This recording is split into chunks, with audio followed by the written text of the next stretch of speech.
नमस्कार दोस्तों, स्वागत है आप सभी का स्टडी अफेयर्स में। आपको ये जानकर बहुत ही खुशी होगी कि भारत ने अपना जो अग्नि 5 मिसाइल है, अग्नि 5 मिसाइल का सफल परीक्षण किया हुआ है। आपको पता है कि ये अग्नि 5 missile nuclear capable ballistic missile है, यानी कि न्यूक्लियर वॉरहेड को ले जाने में ये सक्षम है। कोई भी आपका जो न्यूक्लियर कैपेबल बॉम्ब हो या फिर कुछ भी हो, उसको लेके जाकर के जहां भी आप ब्लास्ट करवाना चाहते हैं, इससे करवा सकते हैं। जिस समय पे ये टेस्टिंग हुई है वो बहुत मायने रखता है। आपको पता है इस समय पे हमारा चाइना के साथ में क्लैश चल रहा है। चाइना के साथ में फेस ऑफ अभी हाल ही के समय में तवांग के एरिया में, अरुणाचल प्रदेश के तवांग में 9 दिसंबर को हुआ है, जिसमें हमने उनकी खूब पिटाई विटाई करके वापस उन्हें भेज दिया है।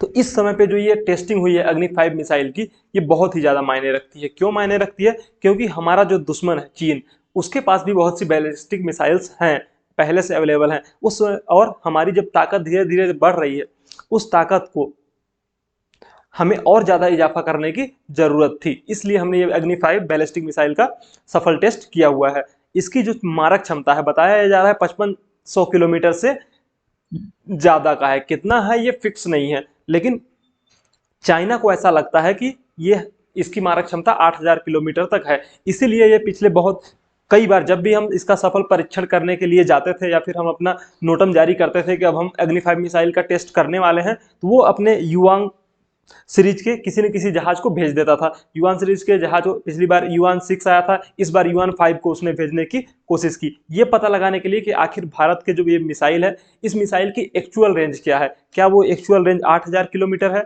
या कहीं उससे भी ज्यादा तो नहीं है। तो मतलब चाइना को एक तरीके से इस बात का डर लगा हुआ है कि भारत जो मिसाइल विकसित कर रहा है अग्नि 5 मिसाइल, उसका एक्चुअल रेंज वो बता नहीं रहा है।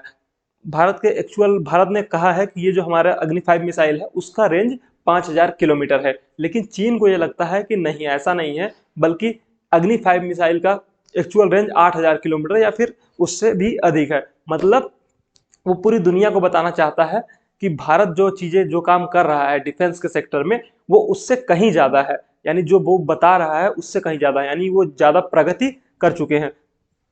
तो ये अच्छी बात है हमारे लिए कि हमारा जो दुश्मन है वो भी खौफजदा है हमारी तकनीकी से और हमारे बढ़ते हुए वर्चस्व से, हमारी ताकत से डिफेंस के सेक्टर में। ओके, इसके जैसे ही ये सफल परीक्षण हुआ, बहुत सी बधाइयां डीआरडीओ को दी गई। मुख्यमंत्री जो मध्य प्रदेश के हैं शिवराज सिंह चौहान जी, उन्होंने लिखा, heartiest congratulation to team DRDO India on successfully carrying out the night trials of the nuclear capable Agni 5 ballistic missile. साथ ही साथ धर्मेंद्र प्रधान जी ने भी एक कांग्रेचुलेशन डीआरडीओ को दिया। सभी बहुत से लोगों ने डीआरडीओ को ये कांग्रेचुलेशन दिया, क्योंकि काम ही इन्होंने बहुत ही इस तरीके का किया है। ये जो मिसाइल का सफल परीक्षण हुआ है वो अब्दुल कलाम लॉन्च स्टेशन ओडिशा से किया गया है, जो कि सक्सेसफुल रहा है। देखिए, अब थोड़ा सा हम बताते हैं कि मिसाइल की पार्ट्स क्या होते हैं। एक्चुअल में ना, मिसाइल में जो मेन चीज होती है, मेन चीज वो होती है वो ये वाला पोर्शन। कुछ पार्ट्स में बैलिस्टिक मिसाइल्स डिवाइड होती है। मान लीजिए हम एक, ये हमारी बैलिस्टिक मिसाइल है, इसको 5 पार्ट में हम तोड़ देते हैं, ए बी सी डी और ई। तो ये जो डी वाला पोर्शन है ना, ये एक्चुअल में यही वो है जो कि लड़ाई झगड़े में काम करने वाली चीज है। यानी कि जो भी बॉम्ब है या फिर जो भी चीज है वो ये है, वॉर हेड जिसे कहा जाता है। ये उसका ऊपर का ढक्कन है, कैप है। ये क्या करता है, एयर को रेजिस्टेंस के लिए यूज किया जाता है। और ये वो चीजें हैं जो इस पूरे के पूरे सिस्टम को लेके जाने के काम में आती है। यानी कि एक्चुअल में मिसाइल ये है, और ये वो वॉर हेड है जो जाके आगे कहीं भी ब्लास्ट होने वाला है। और ये ऊपर का ढक्कन है। सबसे पहला स्टेज ये है, वन स्टेज, जब यहाँ से मिसाइल को फायर किया जाता है। मिसाइल जब फायर की जाती है तो कुछ दूर जाने के बाद उसका ये पहला वाला जो पोर्सन है, पोर्सन ए, पोर्शन ई सॉरी, वो निकल जाता है, उससे हट जाता है, अलग हो जाता है। ठीक, उसके बाद जब अगले स्टेज में इसका ये वाला पोर्शन उससे निकल जाएगा, फिर ये पोर्शन हट जाएगा, फिर ये पोर्शन हट जाएगा। ऐसे ही धीरे धीरे धीरे करके डिफरेंट स्टेजेस में सभी पोर्शन हट जाएंगे और फिर ये बचेगा डी पोर्शन। ये वो डी पोर्शन है जो कि एक्चुअल में जिसके पास बॉम्ब हो या फिर जो भी चीज विध्वंसक चीज है वो उसके पास होती है, और वो फिर अपने टारगेट को जाकर के हिट करता है। देखिए, अग्नि 5 जो हमारी मिसाइल है ना, अग्नि 5 मिसाइल के पास क्या कैपेबिलिटी है कि वो इस तरह के 10 वॉरहेड्स एक साथ लेकर के जा सकता है। मतलब कि अगर 10 देशों में या फिर 10 जगहों पे, एक ही देश में 10 जगह पे हम एक साथ हमला करना चाहते हैं या फिर टारगेट करना चाहते हैं, तो हमारे पास 10 तरह के 10 चीजें एक साथ अग्नि 5 मिसाइल लेकर के जा सकती है। उससे हम डिफरेंट डिफरेंट जगहों पर एक साथ अटैक कर सकते हैं और फिर अपने हिसाब से जहां पे भी जिस समय पे हमें अटैक करना है हम कर सकते हैं। ओके, अब देखिए इंडिया के पास जो बैलिस्टिक मिसाइल्स है ना, उसमें बहुत सी डिफरेंट डिफरेंट रेंज की मिसाइल्स हैं, यानी डिफरेंट डिफरेंट किलोमीटर तक मारक क्षमता वाली मिसाइलें हैं। जो प्रहार है हमारे पास वो 150 किलोमीटर क्षमता की मिसाइल है। वहीं पे जो हमारे पास ब्रह्मोस है, ब्रह्मोस एक क्रूज मिसाइल है जो कि 300 किलोमीटर की मारक क्षमता है। उसके बाद आती है हमारी पृथ्वी 2 मिसाइल। पृथ्वी 2 मिसाइल कितने 350 किलोमीटर की मारक क्षमता रखती है। अग्नि अग्नि जो सबसे पहला स्टेज था, अग्नि 1 जिसको का नाम दिया गया था, वो 700 किलोमीटर की मारक क्षमता रखती है। तो हमें जहां पे भी जिस प्रकार की उपयोग होती है उस हिसाब से हम मिसाइल्स का उपयोग करते हैं। उसके बाद आती है निर्भय मिसाइल। निर्भय क्रूज मिसाइल 800 किलोमीटर की क्षमता रखती है। अग्नि 2 हमारी 2000 किलोमीटर की क्षमता रखती है। उसके बाद आता है अग्नि 3 की जो मारक क्षमता है वो 3200 किलोमीटर है। और साथ ही साथ जब अग्नि 4 और अग्नि 5 की बात की जाती है तो अग्नि 4 की 3500 किलोमीटर की मारक क्षमता है, अग्नि 5 की 5000 से अधिक है। यानी कि 5000 से अधिक ही जाएगा, उससे कम तो नहीं जाएगा। मतलब चाइना को पूरे लपेटे में ले ही लेगा, पूरा चाइना निपटा ही देगा अगर जरूरत पड़ी तो। वहीं पे अगर चाइना के पास कौन कौन सी बैलिस्टिक मिसाइल्स हैं, तो इनके पास जो बैलिस्टिक और क्रूज मिसाइल्स हैं तो मैक्सिमम उनकी मारक क्षमता है 13,000 किलोमीटर, जिसे DF5। इसके पास जो ज्यादातर मिसाइल्स हैं वो DF सीरीज की हैं, जिसमें DF16 है, DF17 है, DF21A है, DF21C है, DF21D है। डिफरेंट डिफरेंट मारक क्षमता वाली मिसाइल्स इसके पास हैं।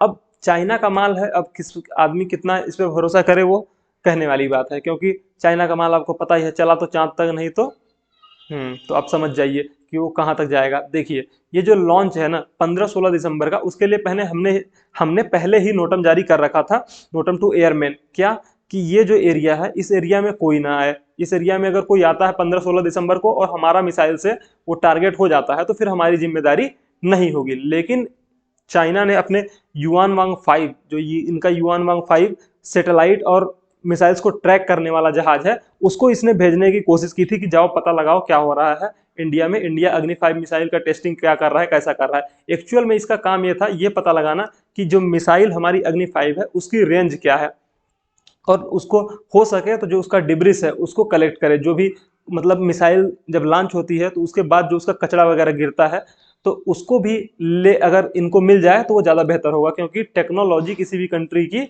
अगर मिल जाती है आपको तो बहुत मायने रखता है। तो ये इनका युआन वांग 5 जहाज आया था, लेकिन ये लौट गया। लौट क्यों गया? क्योंकि हमने पहले ही कह रखा था कि अगर इस बार तुम आए, और हमने तो पहले ही नोटम जारी कर रखा है कि इस एरिया में मत आना। अगर तुम उस एरिया में पहुंचे और हमारे मिसाइल से मरमुरा गए या फिर कुछ लफड़ा हो गया खतरा, तो हमारी कोई जिम्मेदारी नहीं है, हम तो चला रहे हैं, इस बार फिक्स है। इससे पहले भी हमने एक बार नोटम जारी किया था 10-11 नवंबर की टेस्टिंग के लिए, कि 10-11 नवंबर को हम टेस्टिंग करने वाले हैं। उस बार भी इनका युआन वांग 6 आया था और हमने अपने मिसाइल जो टेस्ट है उसको होल्ड पे कर दिया था। उसकी हमारी अपनी वजह है कि हमने क्यों किया, क्योंकि आपको तो पता ही है इंडिया जो भी करता है सोच समझ के करता है। समय हमारा होगा, काम हम करेंगे, अपने तरीके से करेंगे। हमें कब और क्या कैसे करना है, तुम कितना भी कोशिश कर लो जासूसी करने की, तुम पता नहीं लगा पाओगे कुछ भी। तो ये युआन वांग उनका 6 जो है वो पिछली बार आया था जब नवंबर में हम टेस्टिंग करने वाले थे। युआन वांग 5 तब आया जब हम दिसंबर में इस बार टेस्टिंग करने वाले हैं थे, लेकिन उनका युआन वांग 5 वापस लौट के चला गया।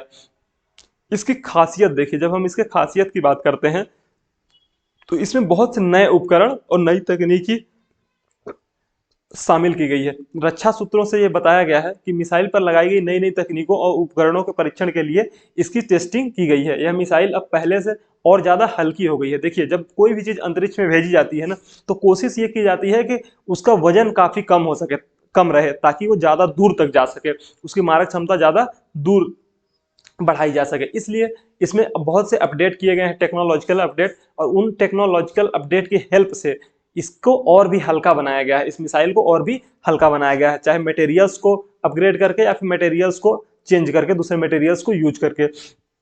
सिर्फ इतना ही नहीं, जरूरत पड़ने पर अग्नि 5 मिसाइल की रेंज की क्षमता को भी और बढ़ाया जा सकता है, विकसित किया जा सकता है। साथ ही साथ अगर हम बात करें इसके और भी जो अपडेट्स हैं या फिर जो भी इसमें और भी बहुत सी चीजें हैं, अग्नि श्रृंखला की इंटरकॉन्टिनेंटल बैलिस्टिक मिसाइल को DRDO और भारत डायनेमिक्स लिमिटेड ने साथ में मिल करके विकसित किया है। यहां तक यह भी कहा जाता है कि जो नई अग्नि मिसाइल है इसकी मारक क्षमता 5000 से 8000 किलोमीटर, इसकी ऊंचाई 17 मीटर है, और वजन की बात करें तो 50 टन का वजन है। जो कि 1.5 टन न्यूक्लियर वॉरहेड लेकर के जाने में सक्षम है। सबसे ज़्यादा इंपॉर्टेंट जो चीज़ है वो ये है कि ये 1.5 टन का न्यूक्लियर वॉरहेड लेकर के जाने में सक्षम है, और साथ ही साथ जो इसकी स्पीड है ना 24 मैक से ज़्यादा की स्पीड है। मतलब बहुत ही ज़्यादा तेजी से बहुत ही कम समय में ये अपने टारगेट तक पहुंच सकता है और उसको हिट कर सकता है। दोस्तों आपको याद हो कि जो इन सभी सैटेलाइट्स में tracking system, location tracking system लगा होता है जिसे जीपीएस कहा जाता है। तो भारत ने अपना खुद का जीपीएस लगाया हुआ है जिसका नाम है नाविक। भारत के द्वारा ये विकसित किया गया है। इससे हमें फायदा ये होगा कि अगर मान लीजिए कल को कोई भी कंट्री जिसका हम पहले यूज किया करते थे दूसरे कंट्रीज का, वो अगर अपना ट्रैकिंग या फिर लोकेशन ट्रैकिंग डिवाइस देने से हमें मना कर देते हैं तो भी कोई दिक्कत नहीं है, हमारे पास खुद का नाविक है जिसको हम यूज कर रहे हैं। और दूसरा साथ ही साथ इसकी टेक्नोलॉजी किसी भी तरीके से चोरी होने का कोई डर नहीं होगा। अमेरिका पहले भी हमें एक बार धोखा दे चुका है इस तरह के जीपीएस के मामले में, इसलिए हमने अपना ये नाविक बनाया है और उसका हम उपयोग कर सकते हैं। ये जो भी शहर आपको दिखाए जा रहे हैं, बताया जाता है कि चीन के ये सभी शहर हमारी मिसाइल के जिद में है, जिसमें इनका बीजिंग भी शामिल है, संगाई भी शामिल है, गुआंगझाऊ शामिल है और हांगकांग शामिल है।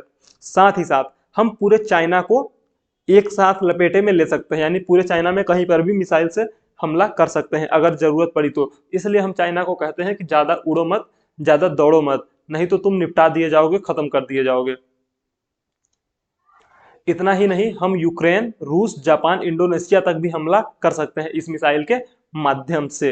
हालांकि जरूरत नहीं पड़ेगी क्योंकि रूस हमारा काफी पुराना साथी रहा है, लेकिन अगर किसी भी तरीके की जरूरत पड़ती है तो इस मिसाइल को और भी ज्यादा विकसित किया जा सकता है और भी ज्यादा आगे बढ़ाया जा सकता है। हालांकि सूर्य मिसाइल अभी बनी नहीं है, लेकिन इसकी रेंज 12 से 16,000 किलोमीटर तक की बताई जा रही है। उससे पहले अग्नि 6 मिसाइल बनाई जा रही है जिसकी 8 से 12,000 किलोमीटर तक की रेंज होने की बात की जा रही है। अब कितना जल्दी ये हमारी ये अग्नि 6 मिसाइल का सफल परीक्षण होगा वो हमें देखना पड़ेगा। अग्नि 5 के बारे में और खासियत जो हम पहले भी बात कर चुके हैं, इसकी लेंथ 17 मीटर है, डायमीटर 2 मीटर की है, जो लॉन्च वेट है वो 50,000 केजी का है और पेलोड 1650 केजी का ये पेलोड लेकर के जाने में सक्षम है। एपीजे अब्दुल कलाम आइलैंड उड़ीसा से इसका सफल परीक्षण किया जा चुका है। साथ ही साथ ये जो मिसाइल है ना, ये ऐसे समय पे इसकी टेस्टिंग हुई है जब चाइना के साथ हमारे बहुत से क्लैशेस चल रहे हैं। तो ये था पूरा का पूरा इन्फॉर्मेशन जो हम आपके लिए लेकर के आए थे। अगर आपको ये वीडियो पसंद आया है तो इसे लाइक कीजिए, शेयर कीजिए और अपने दोस्तों तक पहुंचाइए, ताकि और भी लोगों को हमारी जो डीआरडीओ है, हमारे देश की जो डिफेंस ऑर्गेनाइजेशंस हैं, जिस तरीके से आगे बढ़ रही हैं, मेहनत कर रही हैं और बहुत अच्छे अच्छे आयाम को छू रही हैं, उसके बारे में सभी को जानकारी मिल सके। Thank you so much.